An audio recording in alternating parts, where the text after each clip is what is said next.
देखिए हर खबर यहीं पर, सब्सक्राइब कीजिए TV9 भारतवर्ष। हितेश राघवन हमारे साथ में, चूंकि न्यूयॉर्क से जुड़े हुए हैं। हितेश, आप वहां हैं, न्यूयॉर्क में इस समय हैं। ये जो राष्ट्रपति ट्रंप ने बयान दिया है, अमेरिका में इसकी जमकर के चर्चा होगी और चर्चा है, इसमें दो राय नहीं है। क्या देख रहे हैं? क्या आपको लगता है कि ये बयान वाकई सिर्फ पॉलिटिकल पर्सपेक्टिव से, या वाकई ये गंभीर बयान है? क्या इस बयान का मतलब हम ये मान के चलें कि अमेरिका और चीन के बीच में कोई बड़ा तनाव बढ़ने जा रहा है? जी अभिषेक, देखिए ऐसा है कि आपको इस मामले में तीन चीज़ें समझनी होंगी। एक तो डोनाल्ड ट्रंप जैसे हैं, उनकी पर्सनालिटी जैसी है, जिस तरह से वो एक्ट करते हैं, रिएक्ट करते हैं, उनका पर्सपेक्टिव थोड़ा ऑफेंसिव वाला रहता है। वो जाते हैं, पहले एक बयान देते हैं और फिर उसके बाद देखते हैं किस तरह से बयान प्ले आउट होता है। तो पहली बात तो ये है, तो ये उनकी एक नेचुरल पर्सनालिटी है, एग्रेसिवली कोई भी चीज़ रखने की। दूसरी बात ये है कि जैसे आपके संवाददाता ने कहा, इलेक्शंस का माहौल है यहाँ पे, और वो अपने आप में एक माहौल बना देता है, डिबेट बना देता है, और यहाँ पे बहुत स्ट्रांग पॉलिटिकल डिवीजन है। तो इस वजह से डिबेट अपने आप में चलेगा, और इस बयान की वजह से कुछ खास एक्स्ट्रा मुझे लगता नहीं है कि इम्पैक्ट होने वाला है। ठीक है हितेश, जरा एक बार हम जरा मॉस्को भी होले, हमारे साथ में दीपक सरन जुड़ रहे हैं रसिया से। दीपक, देखिए ये जो बात अभी यहाँ पर हो रही है, यही बात हो चुकी है डोनाल्ड ट्रंप के जो पिछला अभी जो कार्यकाल चल रहा है, इसमें ये हो चुकी है कि वो यूक्रेन पर भी ऐसे ही मामला हो चुका है। उन्होंने कहा कि यूक्रेन जो है, वहां के राष्ट्रपति पर उन्होंने दबाव डाला कि आप जो है जो बाइडेन, जो उनके प्रतिद्वंदी हैं, उनके बारे में जांच खोल दीजिए।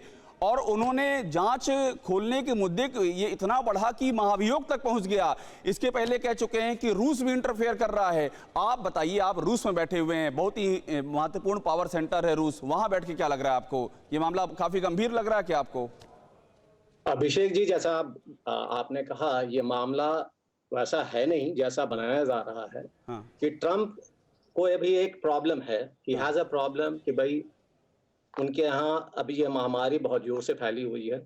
1 मिलियन से ज्यादा लोग उससे ऑलरेडी इन्फेक्टेड हैं। 61,000 से ज्यादा लोग ऑलरेडी मर चुके हैं।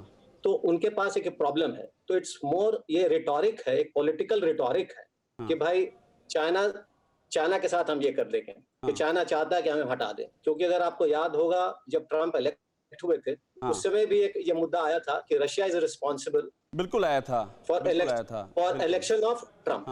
तो ये एक पॉलिटिकल स्ट्रेटेजी है। और आप कह रहे हैं, ठीक है, आप कह रहे हैं दीपक सरन, आप कह रहे हैं कि स्ट्रेटजी है, लेकिन हरिंदर मिश्रा, यहां भी एक बात ये फंसती है कि माना कि स्ट्रेटजी है, लेकिन अगर कहीं खुदा न खास्ता ट्रंप ने कुछ ऐसा कदम उठाया जो उन्होंने ईरान के मामले में उठाया था, जो ईरान में जिस तरह जनरल को टारगेट किया गया था, अभी दक्षिणी चीन सागर में युद्धपोत और लड़ाकू विमान आमने सामने आ गए चीन और अमेरिका के, खुदा न खास्ता अगर ये बात वहां तक गई तो क्या होगा? हरिंद जी, देखिए जैसा मैंने पहले भी कहा कि एक राजनीतिक रणनीति के तौर पर उन्होंने ये वक्तव्य दिया है।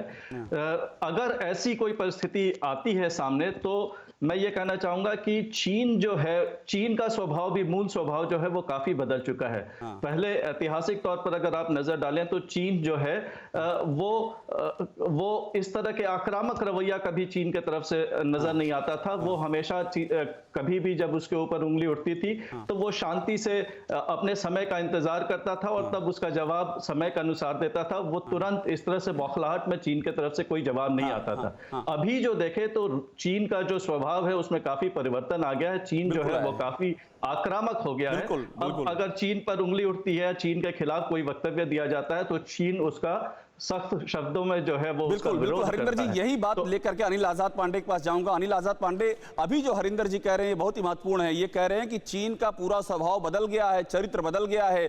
मतलब एक का जवाब वो दो से देने की, आम भाषा में समझाएं जो गांव देहात के लोगों को समझ में आती है कि ईंट का जवाब पत्थर से देंगे। बड़ी आम भाषा में, बड़ी अंतर्राष्ट्रीय बात समझाने की कोशिश कर रहा हूं मैं। आप बैठे हैं बीजिंग में, आप बैठे हैं चीन में। अभी दक्षिणी चीन सागर में जो हुआ है, अमेरिका का युद्धपोत आया और चीन के लड़ाकू विमानों ने उसको भगा दिया।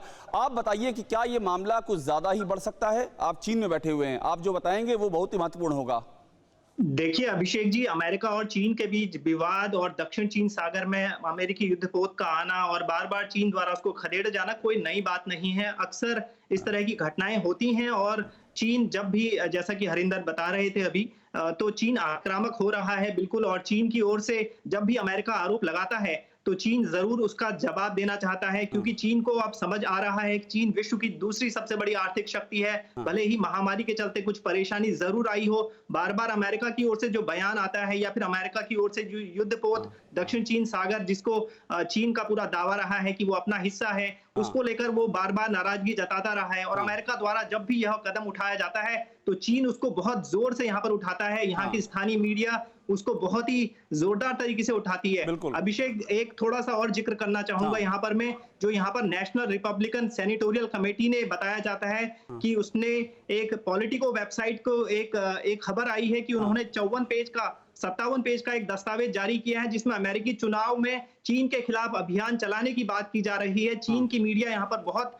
उसे जोर शोर से उठा रही है कि चीन को शिकार बनाया जा रहा है और चुनाव में ट्रंप इसे हथियार बनाना चाहते हैं। और इसको चीन अमेरिका की स्क्रिप्ट बता रहे हैं। आपकी बातों से मुझे यही समझ में आ रहा है कि जितना अमेरिका में गहमा गहमी, चीन में उससे कम गहमा गहमी बिल्कुल नहीं है।